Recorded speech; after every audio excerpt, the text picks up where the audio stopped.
Bienvenidos hermanos y hermanas, en nombre de Campus 415 y un servidor Moisés Gómez, les damos la bienvenida a esta materia Antiguo Testamento 2. Si usted tuvo la oportunidad de hacer con nosotros el recorrido en la primera mitad de esta materia en Antiguo Testamento 1, usted se dará cuenta que esta materia es la continuación del trabajo que empezamos en las clases anteriores y en las sesiones anteriores.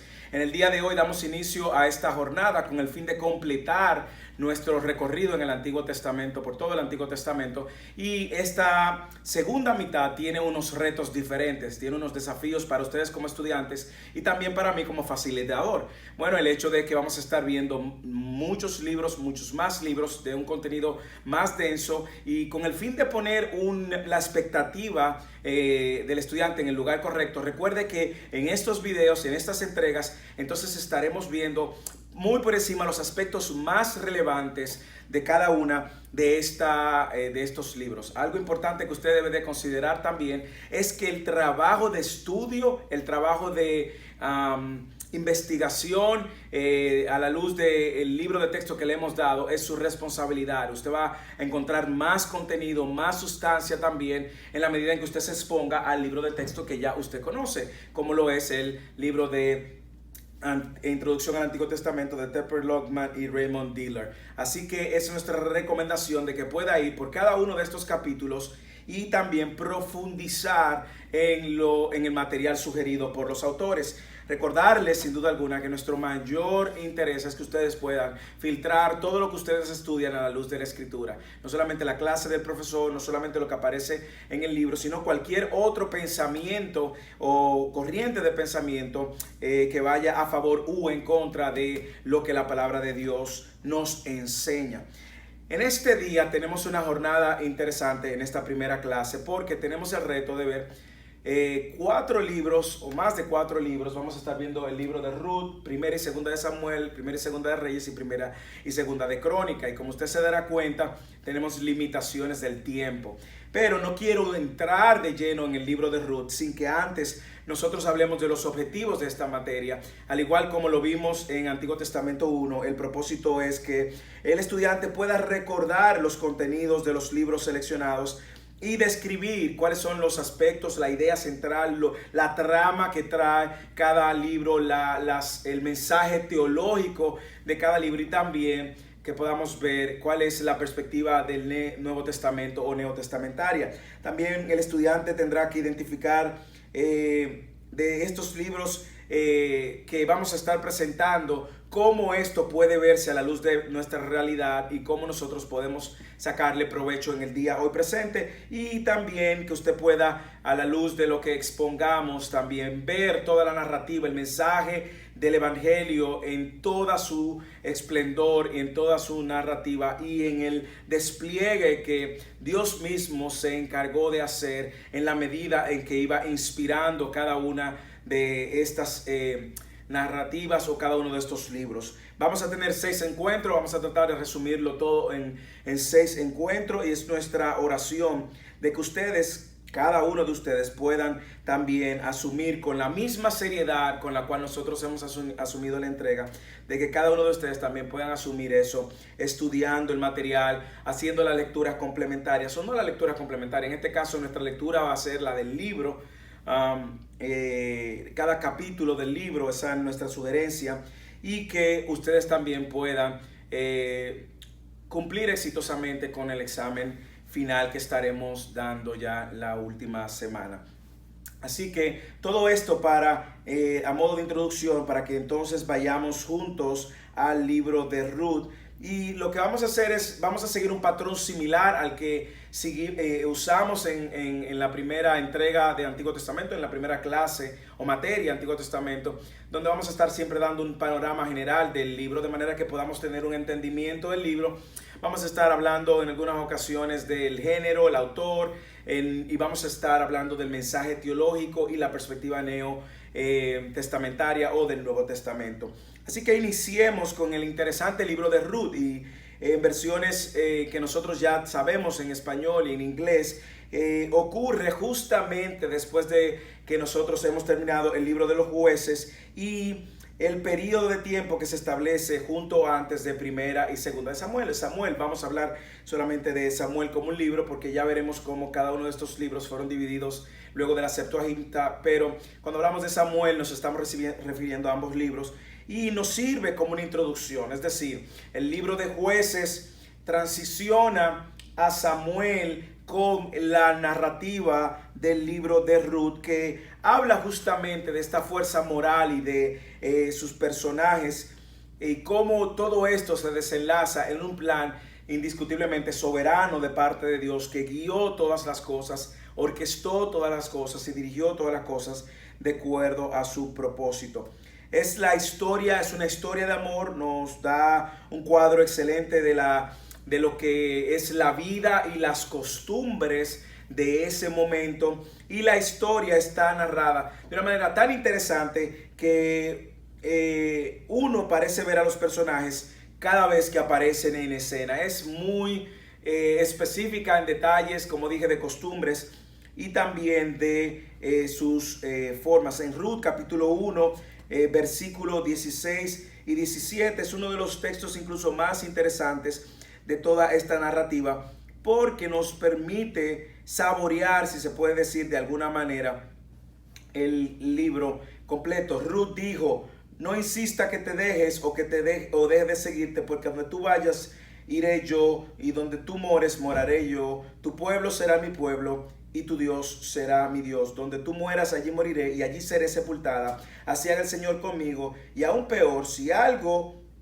excepto la muerte nos separa. Y nosotros vemos que esta frase de tu pueblo será mi pueblo, tu Dios será mi Dios, es una frase muy usada, muy conocida por medio de todos los cristianos y amantes de la Escritura. Como sabemos, y cuando vemos todo el desenlace de la narrativa histórica del Antiguo Testamento y cómo Dios viene desempacando, manteniendo la promesa hecha a Abraham por medio del establecimiento de estas genealogías, cuando llegamos al libro de Ruth nos damos cuenta indiscutiblemente de que Ruth fue la bisabuela de David, y por lo tanto ella también perteneció al linaje terrenal de Cristo, como vemos en Mateo capítulo 1. Esta historia ustedes la conocen, yo la voy a refrescar solamente. Es la historia de una viuda moabita que, tras suscitarse una serie de desgracias, se traslada con su suegra a Belén debido a una hambruna en la región y deja atrás a su familia de origen. Y aquí vemos a dos mujeres lidiando con una situación que transcurre en una dificultosa época del libro una época difícil durante la era de los jueces, y que resalta sin duda alguna que a pesar de la crisis, como ellas mantuvieron valores, y sobre todo el valor exhibido por Ruth, una adoradora de Dios y devota, fiel al único y Dios verdadero.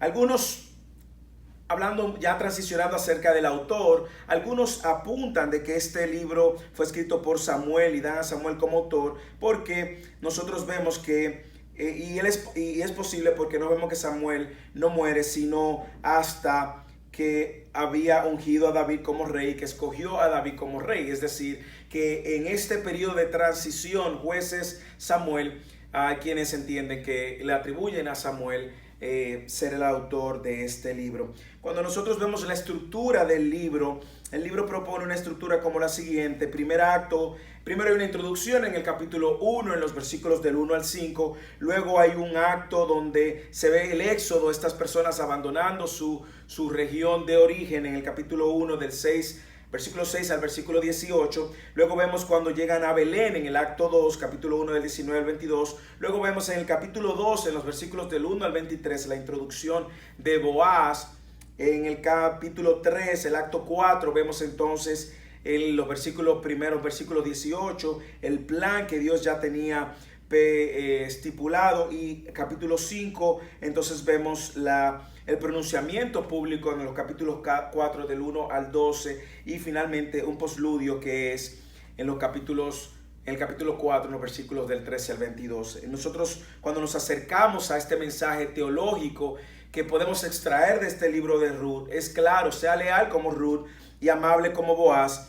Es algo que aparece muy claro en el capítulo, y cómo nosotros vemos a Dios reinando sobre el mar, venciendo al mal con el bien, estableciendo su plan y su propósito por encima de cualquier plan del enemigo. Y la narración es sutil, pues en su enseñanza sobre Dios y sus caminos. Dios nos va mostrando y se va revelando. Recuerden que cada libro del Antiguo Testamento tenemos que ver qué Dios está revelando. Y Dios aquí se revela como un Dios soberano que sigue manteniendo la promesa para traer, para mantener el linaje sobre el cual vendría el Mesías. Nosotros también vemos que no hay eventos sobrenaturales en este libro, no hay milagros que el libro de Ruth quiera resaltar, más que Dios ordenando todas las cosas para este encuentro con Boaz, que luego se viene a ser ese redentor, este que redime a esta mujer. Sobre luego sabemos bien el linaje de Jesús, David y todo su linaje. Nosotros vemos la providencia de Dios que resalta una vez más el rescate de la familia de Elimelech. Y aunque la familia produce una figura más importante en la historia del Antiguo Testamento, nosotros vemos a Dios guiando su plan con una historia tan interesante como esta, insertada en el Antiguo Testamento, hacia lo que posteriormente sería el establecimiento del rey David. Cuando vemos esto a la luz del del Nuevo Testamento, y le vemos la perspectiva neotestamentaria, nosotros tenemos que remontarnos a la genealogía de Mateo, que recuerda al lector que Ruth era la bisabuela de David, pero luego continúa mostrando las líneas de descendencia que llevan a Jesús. Y ahí aparecen un puñado de mujeres interesantes: Tamar, Rahab, Ruth y María, y todos ellos tenían algún tipo de condición, o eran madres solteras, o era extranjera, o ramera, pero Dios usó cada uno de ellos para mantener su promesa, la promesa del linaje del Mesías. Y cuando nosotros empezamos Mateo, que es el primer libro del Nuevo Testamento, entonces vemos abriendo con esta genealogía, habrá el libro de la genealogía de Jesucristo, hijo de David, hijo de Abraham. En el versículo vemos Salmón engendró a Rahab, Salmón engendró de Rahab a Boz, y Boz engendró de Ruth a Obed, y Obed engendró a Isaí, Isaí engendró al rey David. Y ya usted sabe el resto, cómo termina. Jacob engendró a José, el marido de María, del cual nació Jesús, llamado el Cristo. Entonces nosotros vemos cómo Dios usa este libro también, inserta este libro entre los acontecimientos históricos que sucedieron con los jueces y el establecimiento del reinado de primero de Saúl y luego de David y todo el linaje de David consecuentemente, pero inserta en el medio al libro de Ruth. Con esto entonces nosotros nos movemos hacia el libro de Samuel, y el libro de Samuel, como nosotros sabemos, cuenta la historia de tres personas: Samuel, el último juez de Israel; Saúl, su primer rey; y David, el fundador de la dinastía que duraría en lo adelante 3 siglos. Es un libro sobre esta transición y la transición de la teocracia a la monarquía. Teocracia, es decir, el pueblo dirigido directamente por Dios por medio de sus profetas, a la monarquía, ahora el establecimiento de un rey que iba a dirigir a su pueblo. Y Dios había proporcionado el liderazgo que necesitaba antes por medio de los jueces. Ahora el liderazgo sería institucionalizado por medio de la monarquía, como dije anteriormente. En la tradición normal judía, primera y segunda de Samuel estaban en un solo libro, igual que primera y segunda de Reyes, como veremos hoy, igual que primera y segunda de Crónicas también, como veremos hoy. Ambos formaban un solo libro, y estos en la Biblia hebrea, y esto nos cuenta en detalle los días finales de esa teocracia que le hablaba y la transición hacia la monarquía.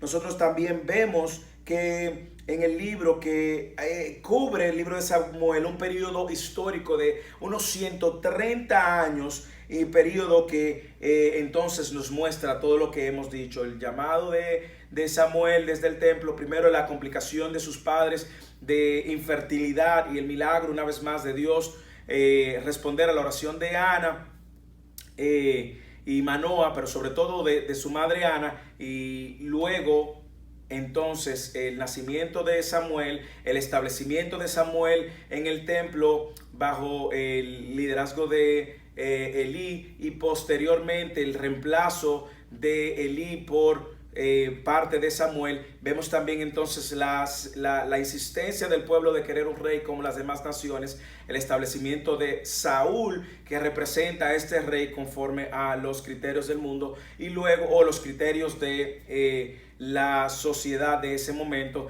y luego entonces vemos el establecimiento de David. Nosotros también vemos cómo Dios en esta historia explica o cómo nosotros podemos encontrar el establecimiento de Israel bajo la monarquía como parte de la historia. Vemos la vida de sus reyes, vemos la misericordia de Dios, el llamado a la obediencia y la soberanía de Dios de que sigue en control.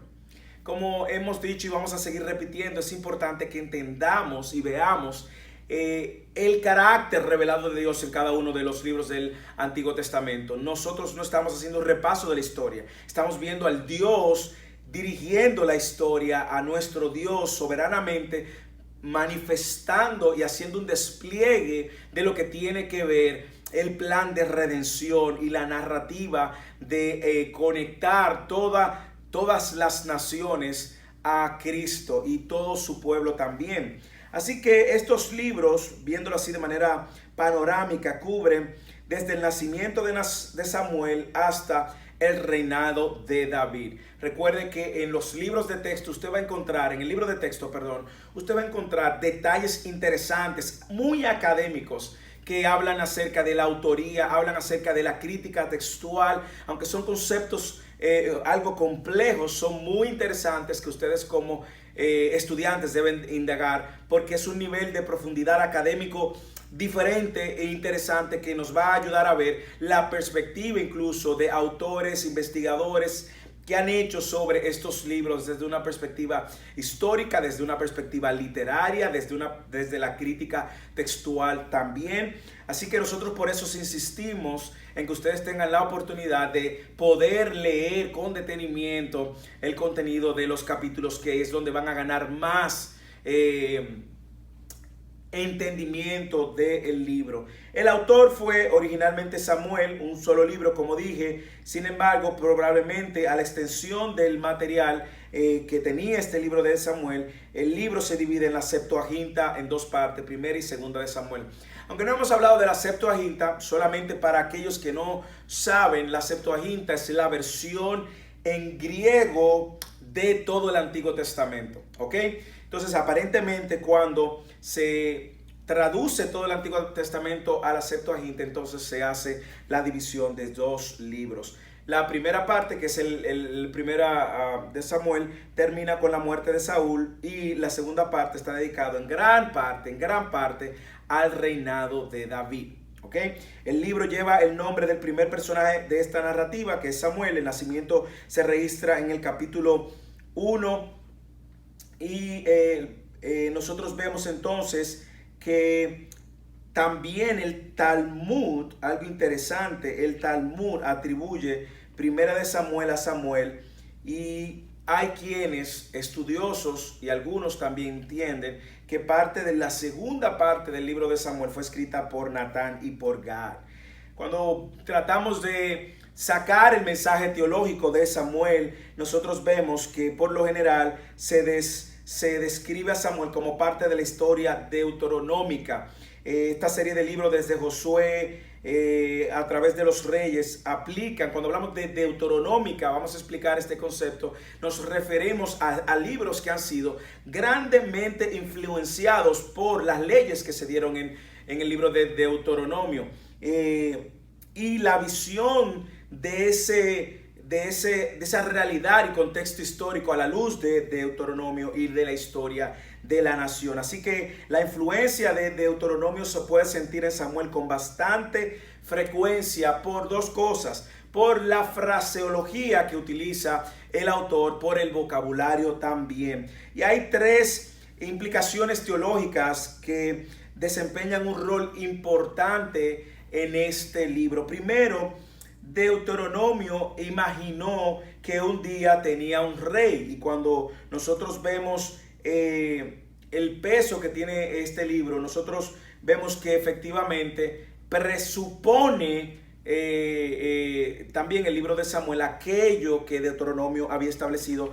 Por ejemplo, en el capítulo 17, versículo 14 al 20. Mire cómo dice: cuando entres en la tierra que el Señor tu Dios te da y la poseas y habita en ella, si digas: pondré un rey sobre mí como todas las naciones que me rodean, ciertamente pondrás sobre ti al rey que el Señor tu Dios escoja. A uno de entre tus hermanos pondrás por rey sobre ti. No pondrás sobre ti a un extranjero que no sea hermano tuyo. También nosotros vemos que tanto en el libro de Deuteronomio como Samuel habían advertido acerca de los reyes que acumularon demasiadas riquezas y poder. En el mismo capítulo 17, en el versículo 16, dice: además, él no tendrá muchos caballos, ni hará que el pueblo vuelva a Egipto para tener muchos caballos, pues el Señor te ha dicho: jamás volveréis por ese camino. Tampoco tendrá muchas mujeres, no sea que su corazón se desvíe. Tampoco tendrá grandes cantidades de plata o oro. Nosotros vemos cómo el libro de Deuteronomio estaba condicionando ya esta monarquía sobre la cual el pueblo de Israel iba a vivir, y más aún estaba dando características muy puntuales del tipo de rey que iban a tener. También Deuteronomio habla de un día en Israel tendrá descanso de los enemigos que los rodeaban, y Dios elegiría entonces un lugar al cual su pueblo traería sus ofrendas de adoración. Entonces, cuando nosotros nos acercamos al libro de Samuel, en la primera y en la segunda parte, nosotros entonces estamos viendo cómo todo esto comienza a tener forma. Es decir, Samuel responde a ese condicionamiento dado en el libro de Deuteronomio, y esa influencia se ve manifestada en el desarrollo mismo de la historia. El libro de Samuel registra la transición, recuerden, del tabernáculo inerrante que llevaba el pueblo de Israel de un sitio a otro hasta la construcción del templo ya en 2 de Samuel capítulo 7 versículos 1 y 2, y nosotros sabemos bajo el liderazgo de Saúl. Capítulo 7 versículos 1 y 2 dice: sucedió que cuando el rey ya moraba en su casa y el Señor le había dado descanso de sus enemigos, así como dice en Deuteronomios capítulo 12, sucedió, el rey dijo al profeta Natán: mira, yo habito en una casa de cedro, pero el arca de Dios mora en medio de cortinas. Y sabemos que Natán le responde que el templo no iba a ser edificado por David porque en sus manos había mucha sangre, sino por su hijo. Así también nosotros vemos a Dios eligiendo a Jerusalén como el lugar para la casa de Dios, que está inseparablemente ligada a la elección de David también como rey. La casa de David y la casa de Dios son ingredientes para el resto de las historias que vamos a ver en el libro de Reyes. También otro aspecto teológico que se desprende de este libro es que Dios presentó un Dios que respondió a su pueblo con bendición cuando obedecieron. Vemos a Dios respondiendo, mostrando, extendiendo gracia, extendiendo misericordia sobre un pueblo que había sido rebelde, que cuando tenía jueces era un altas y bajas, desobediencia constante, cíclica, como vimos en Antiguo Testamento 1. Y ahora Dios extiende y cumple sus promesas. Y aunque era un Dios soberano en todos sus caminos, sin embargo, Israel como nación, como individuos, tenía que tomar también decisiones que agradaran a este Dios. Ellos no estaban llamados a rebelarse. Nosotros también vemos que Dios gobierna.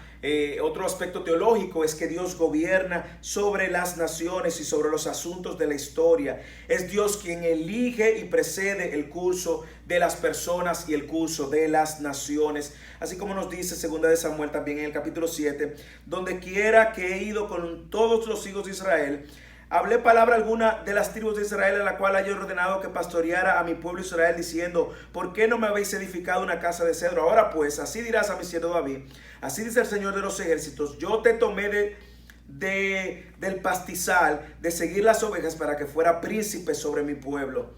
y yo he estado contigo por donde quiera que has ido, y he exterminado a todos tus enemigos de delante de ti. Haré de ti un gran hombre, como el nombre de los grandes que hay en la tierra. Nosotros vemos a Dios gobernando, no solo sobre los asuntos de la nación, sino también sobre los asuntos personales.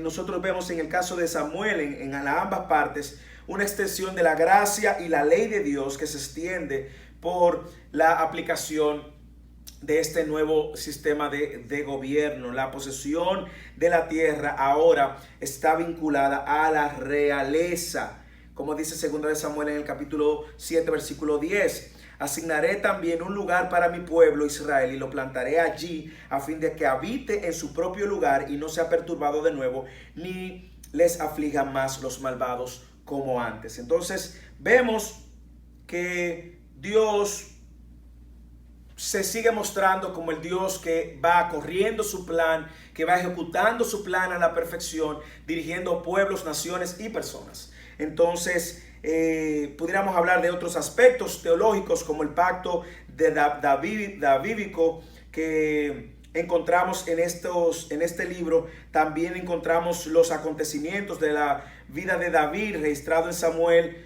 y como también nosotros vemos aspectos claros de la soberanía de Dios. Vemos también la obra interesante, la obra del Espíritu Santo, obrando, capacitando a hombres para tareas divinamente determinadas. Nosotros vemos en 1 Samuel 10:10 y 16:13 estos aspectos muy claros y muy interesantes, porque es parte de lo que el libro también ofrece como manera de Dios cuidar y lo que para él era importante y santo. Cuando llegaron allá a la colina, he aquí, un grupo de profetas salió a su encuentro y el Espíritu de Dios vino sobre él con gran poder y profetizó entre ellos. Entonces nosotros vemos cómo esto se manifiesta en estos libros también. Vemos también el efecto del pecado sobre la nación, tanto el pecado de Elí y sus hijos, como resultaron para muerte de los hijos por ofrecer fuego extraño y por haber caricaturizado, si se puede decir de alguna manera, lo que Dios había dicho que era santo y sagrado, que como era ofrecer sacrificios en el templo. También vemos el pecado de Saúl, la desobediencia de Saúl, cómo resultó en juicio contra él mismo y cómo fue rechazado como rey sobre Israel. Y también vemos el pecado de David, y aunque David fue perdonado por su pecado de adulterio y asesinato, después de su confesión, él sufrió las consecuencias inevitables y devastadoras por su pecado. Pudiéramos sacar muchas enseñanzas teológicas de este libro de Samuel en sus dos partes, primera y segunda de Samuel, pero no tenemos mucho tiempo. Ambos libros son de géneros históricos y ambos libros representan un fundamento clave para el establecimiento de la monarquía y la transición de la teocracia a la monarquía. Es súper interesante visitar estas historias, primera y segunda de Samuel. Y claro, tiene algunos retos también teológicos que responder, como cuando el rey Saúl va a consultar a la bruja. Algunos retos teológicos que lo dejamos para que ustedes vayan donde sus pastores y consulten y le pregunten. Con esto transicionamos entonces a Primera de Reyes, y Segunda de Reyes, o el libro de Reyes. Y cuando hablamos de este libro, nosotros estamos hablando de también cómo la mayoría de las traducciones modernas siguen la práctica de la Septuaginta. Como dije anteriormente, hace poco, ¿cuál era esta práctica? Que los contenidos muy grandes, extensos, esta versión en griego del Antiguo Testamento, pues se dividía en dos partes. Y la mayoría de las traducciones modernas así lo tienen en nuestras Biblias cristianas, en Primera y Segunda de Reyes, como parte de uno de los libros históricos más grandes también del Antiguo Testamento. La Biblia hebrea sigue manteniendo un solo libro, y esto no trae ningún tipo de complicación ni diferencia, es solamente una manera de poder distribuir el contenido del material. Se dice que fue escrito antes de la destrucción del templo, 1586 antes de Cristo. Recuerden que la historia antes de Cristo viene en números descendentes, es decir, 586 se va acercando a Cristo. Y los profetas se subdividieron en anterior, y los profetas del momento también abrazaron esta posición de tener un solo libro, desde Josué, Jueces, Samuel y Reyes. Estos fueron seguidos a su vez luego en la distribución que vamos a ver más adelante con Crónicas y también con los profetas menores, que ahí es donde va a estar el gran reto, hermanos. Desde ya comience a orar. Nosotros vemos que era un solo libro, fue dividido por la Septuaginta, ya eso lo mencionamos anteriormente. Primera de Reyes comienza con el apogeo, el pueblo de Israel en su mejor momento, conquistando su terreno, estableciéndose de una manera bajo el liderazgo de sus reyes. Y Segunda de Reyes termina con una nación en ruina, una nación totalmente destruida. Y los dos libros abarcan un periodo de cerca de 400 años. Así como en Samuel vimos que era un periodo de más de 130 años, aquí vemos que este periodo de los reyes es un periodo de cerca de más o menos 400 años. Estos dos libros estaban continuaban narrando la historia del pueblo de Israel desde la coronación de Salomón, el hijo de David, como rey, hasta la deportación del pueblo en cautiverio. Y nosotros más adelante entonces estaremos viendo cómo se comportaba el pueblo también en cautiverio.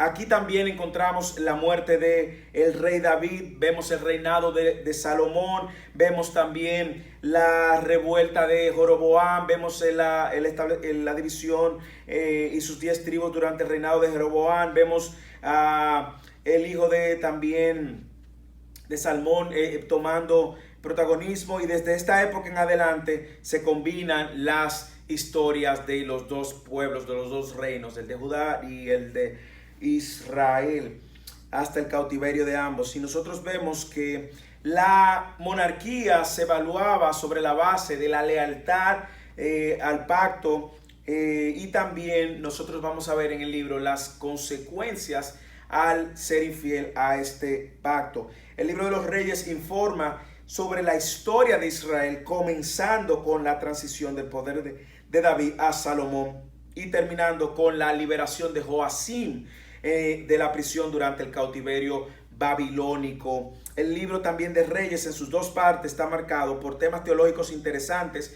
El vocabulario que caracterizan a Josué y a Samuel aparecen en estos libros o en este libro, y deben de considerarse como una sola obra literaria. Algo interesante es que en estos libros o en este libro de Reyes, dividido en sus dos partes, nosotros vemos un comportamiento similar al de los jueces, pero en esta ocasión con los reyes. Nosotros vemos un declive espiral de los reyes. Vemos a los reyes ya perdiendo el temor de Dios, no honrando a Dios, no honrando su pacto, no honrando lo sagrado, y las consecuencias inminentes que esto trajo al pueblo de Israel.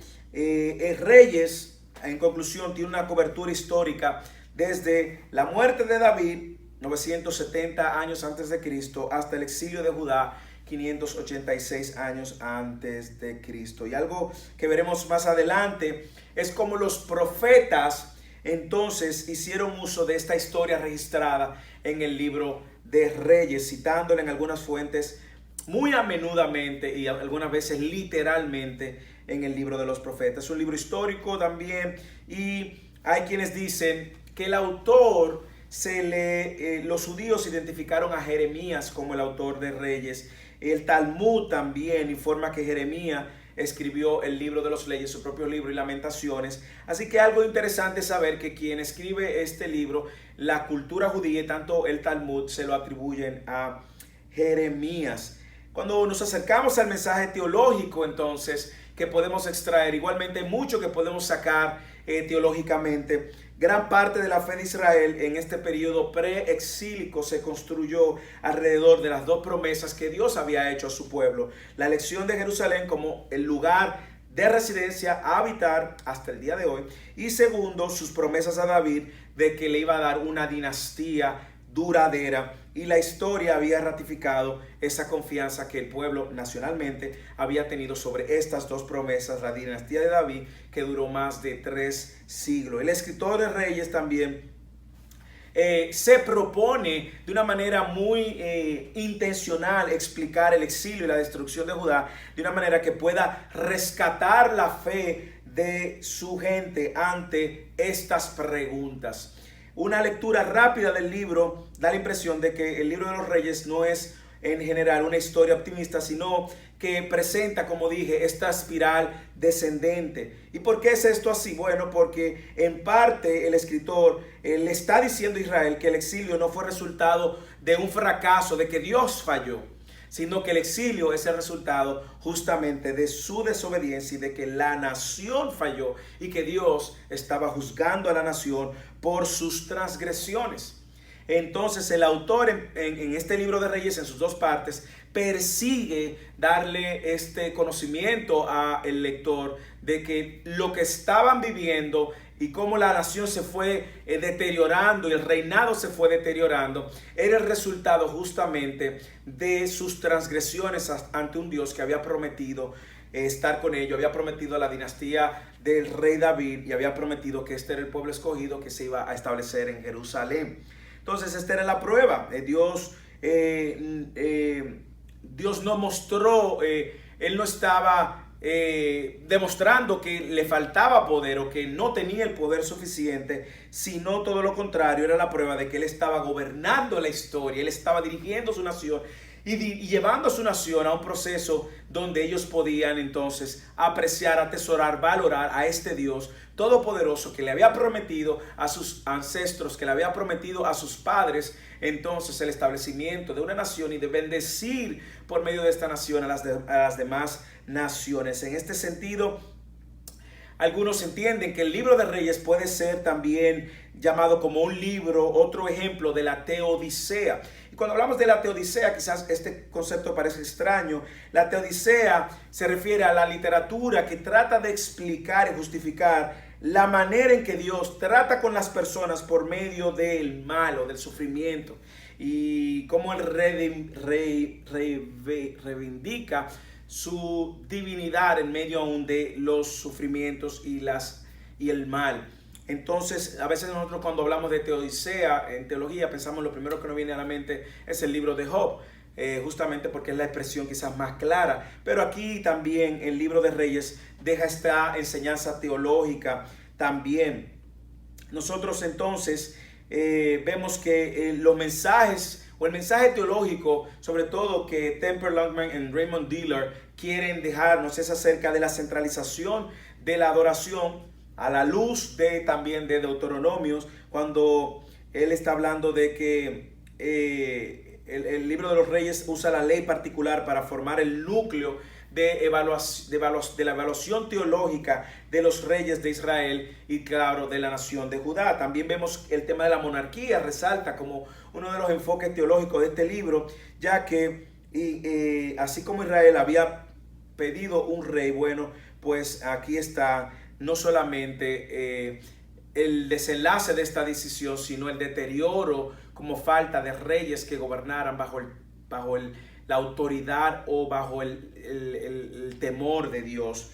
El libro describe también lo que hicieron estos reyes, y en particular Josías fue quien gobernó de acuerdo con un rollo que contenía una copia del libro de la ley. En Segunda de Reyes capítulo 22 del versículo 28, del versículo 23 en adelante, nosotros entonces vemos a él citando cuando dice: todas tus ordenanzas estaban delante de mí, y en cuanto a sus estatutos no me aparté de ellos. También fui íntegro para con él y me guardé de mi iniquidad. Y todo el capítulo 22, los versículos 8 en adelante, nosotros vemos a el rey Josías haciendo referencia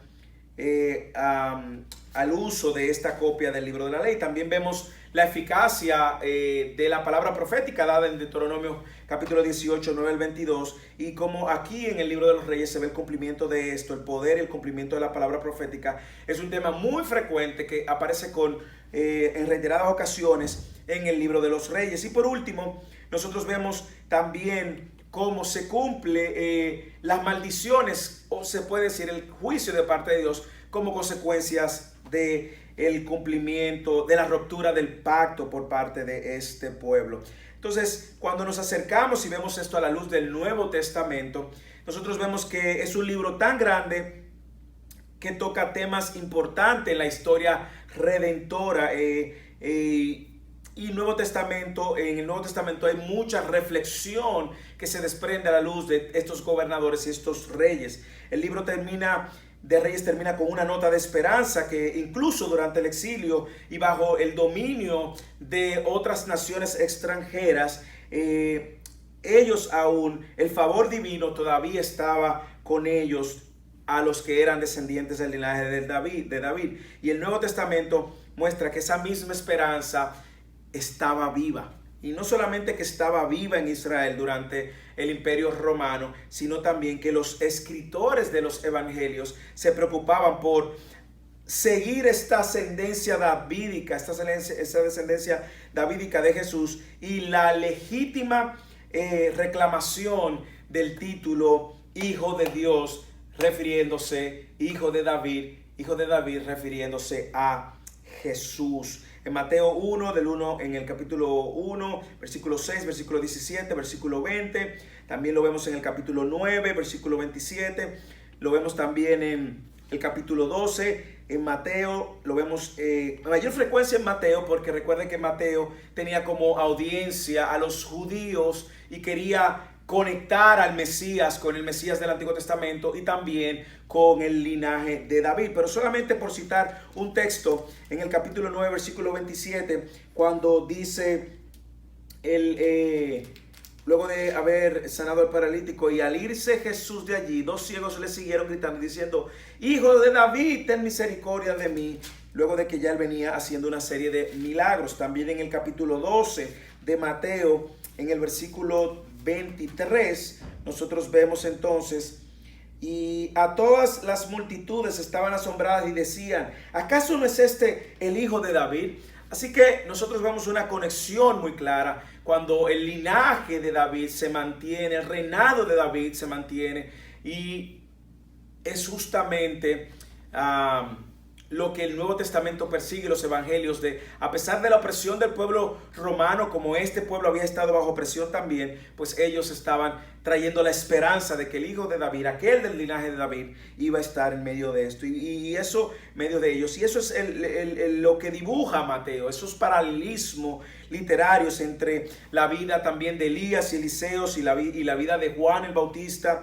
También vemos el personaje de Juan como el cumplimiento de la profecía de Malaquías, capítulo 4, de que vendría Elías nuevamente, y presenta a Jesús como el nuevo Eliseo. Hay mucho que pudiéramos detenernos y masticar y digerir, pero debemos de avanzar ahora hacia el libro de Crónicas. El canon hebreo, los dos libros igualmente se cuentan como uno, están al final de lo que llaman los escritos, en inglés le llaman the writings, y son los últimos libros de la Biblia hebrea, y su división en dos y la colocación después del libro de los Reyes en la Biblia de nosotros, la Biblia moderna, en inglés o en español, se debe a la influencia una vez más de la Septuaginta, el mismo patrón de dividir esto en dos libros. Y le llaman en hebreo el libro de eventos de los días, Yamin, Divrei Yamin, y esta misma frase se usa a menudo en la Biblia para designar lo que parecen ser historias oficiales citadas por los historiadores bíblicos. Por ejemplo, en Primera de Reyes aparece esto, también en Crónicas en varias ocasiones. Crónica es uno de los dos libros en la Biblia para cubrir la historia humana desde la creación hasta el día del autor, tanto como Mateo. Y es muy interesante que nosotros tengamos esto en perspectiva a la hora luego de conectarlo con el Nuevo Testamento. ¿Por qué? Porque nos está dando una información que parece ser irrelevante, pero no. El libro de Crónicas empieza con un capítulo, creo, 2 capítulos de pura genealogía. así como empieza el libro de Mateo, porque sabemos el propósito principal de las genealogías no solamente tienen un alto peso en la historia, sino que también tienen una alta importancia en ver cómo Dios sigue desempacando y cumpliendo su promesa de traer por medio de la mujer. Recuerda Génesis 3:15, y de la simiente de la mujer, de traer de la mujer aquí el linaje, mantener cómo Dios va guiando como un río que va buscando su cauce, va guiando su plan. Y es por esto que Crónicas abre con la genealogía también, para recordarnos, parece ser aburrido todo esto, ¿no? Pero recordarnos de dónde sigue la secuencia y dónde sigue la historia de este que iba a salvar al mundo. Entonces, en la introducción nosotros vemos que el libro de Crónica mantiene esta genealogía con el fin de mantener viva la simiente, y luego la promesa que le dio a Abraham, que de en ti serán benditas todas las naciones y que tus descendientes serían como las estrellas que tú no puedes contar. Bueno, esa genealogía sirven para recordarnos todo eso. Primera de Crónica, igualmente como segunda de Samuel, trata solamente de la historia de David. Así que hay 9 capítulos que nosotros vemos, no 2 como yo dije, ahora que veo, son 9 capítulos de pura genealogía, Y estos 9 capítulos de genealogía están abarcando el periodo desde Adán, si usted ve el versículo 1, capítulo 1, Adán, Set, Enos, hasta conectarlo con David, una especie de resumen de toda la historia sagrada anterior. Y eso tiene mucha importancia, mucho peso a la hora de nosotros ver a un Dios soberano, un Dios fiel, cumpliendo y llevando a cabo su plan. Recuerde que todo esto para mostrarnos el linaje de David y consecuentemente el linaje de Cristo. Los 2 libros duplican en este sentido los libros de Samuel y de Reyes en cuanto a la genealogía, la duplican. Y me encanta que empieza con Adán y conecta con David. Y estos últimos escritos se creen que provienen de una fuente del reino del norte, y los 2 de Crónica de una fuente del reino del sur. Así que Crónica hace énfasis a la historia de Judá y la adoración en el templo. ¿Usted recuerda la división? ¿Usted recuerda la división que bueno, si lee el libro de los Reyes se va a dar cuenta que se dividió la nación en Judá y las 10 tribus? Bueno, hay quienes dicen que Samuel y Reyes fue más escrito por los reinos del norte, y primera y segunda de Crónica, o Crónicas como un solo libro, por los libros del sur. Por eso que vamos a encontrar entonces en Crónica énfasis en la historia de Judá y en la adoración del templo. Ambos, primera y segunda de Crónica, Esdras, Nehemías, eran originalmente de una serie de obras, y se dice que el autor tuvo acceso a registros diarios y archivos oficiales que ya no se conocen, y que también tuvo en mano todos los libros anteriores del Antiguo Testamento. Así que, guiados por Dios, vemos a Dios ahora en su plan de inspirar y dejarnos a nosotros el canon, Dios guiando a estos quienes copiaron, quienes dirigieron, quienes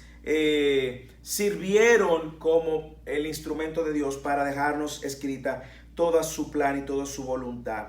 Cuando vemos el libro, también vemos que Crónicas se ocupa en primer lugar del reino de David, y que de completar hasta sus propios días la estirpe davídica y el linaje davídico y el templo como centro de la adoración en Israel. Ellos necesitaban también conocer mucho más acerca de esto, pero también tenemos que recordar que Crónicas persigue mostrarnos de una manera más detallada cómo Dios también iba a poner en plan la adoración de Él mismo, el establecimiento de su templo y de un lugar de adoración.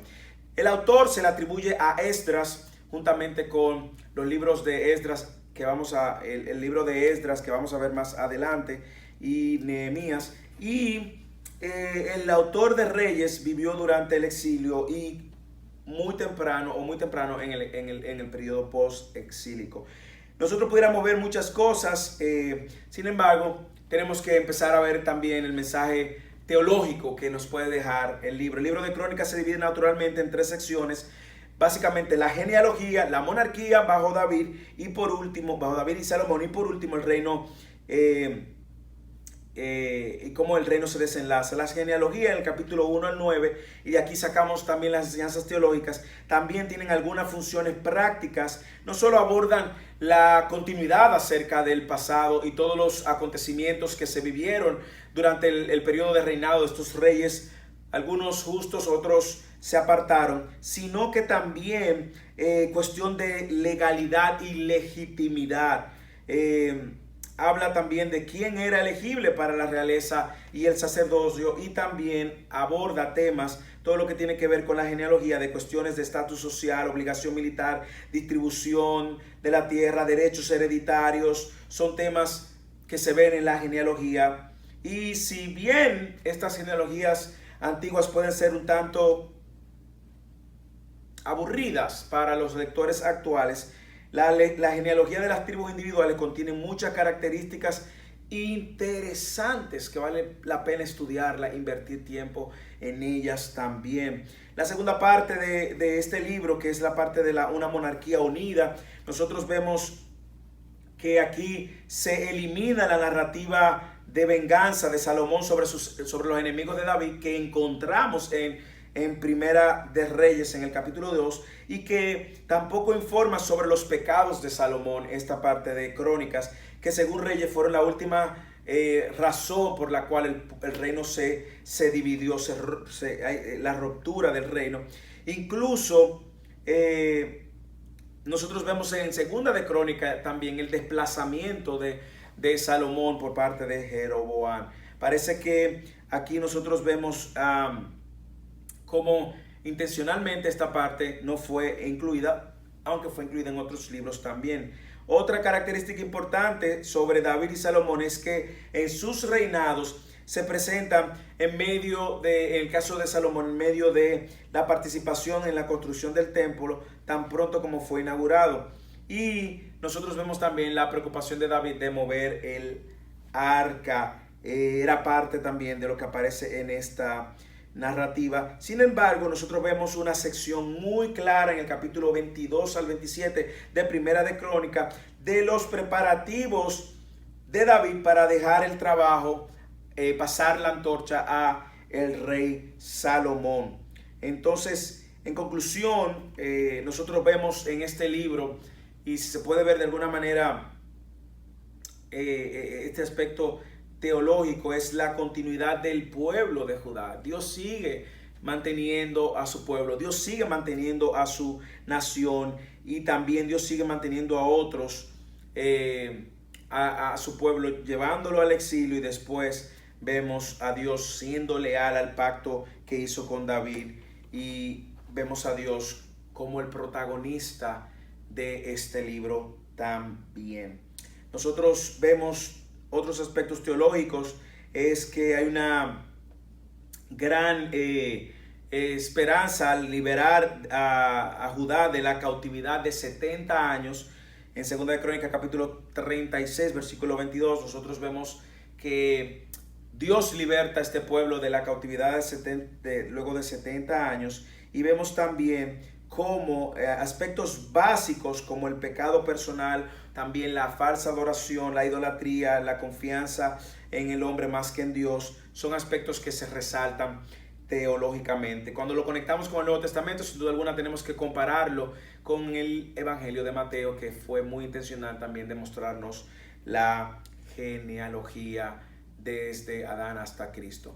Nosotros sabemos que pudiéramos agotar mucho más tiempo viendo y deteniéndonos sobre detalles de cada uno de estos libros. Es nuestra humilde recomendación de que ustedes puedan no solamente estudiar el material del libro de texto, pero sobre todo pasar tiempo leyendo la historia. Y un ejercicio quizás práctico pudiera ser que ustedes pasen tiempo con sus hijos leyendo estas historias bíblicas y esta narrativa histórica. Nos volveremos a encontrar entonces con otra jornada similar, otro video similar cubriendo algunos libros de los libros siguientes del Antiguo Testamento. Este es el final de la primera clase de Antiguo Testamento 2 y esperamos que Dios en su gracia nos siga acompañando y animándote a ti que tienes la responsabilidad de estudiar el material, no solo de ver el video, no te conformes con ver el video solamente, sino también de estudiar el material a la luz de la Escritura, ¿ok?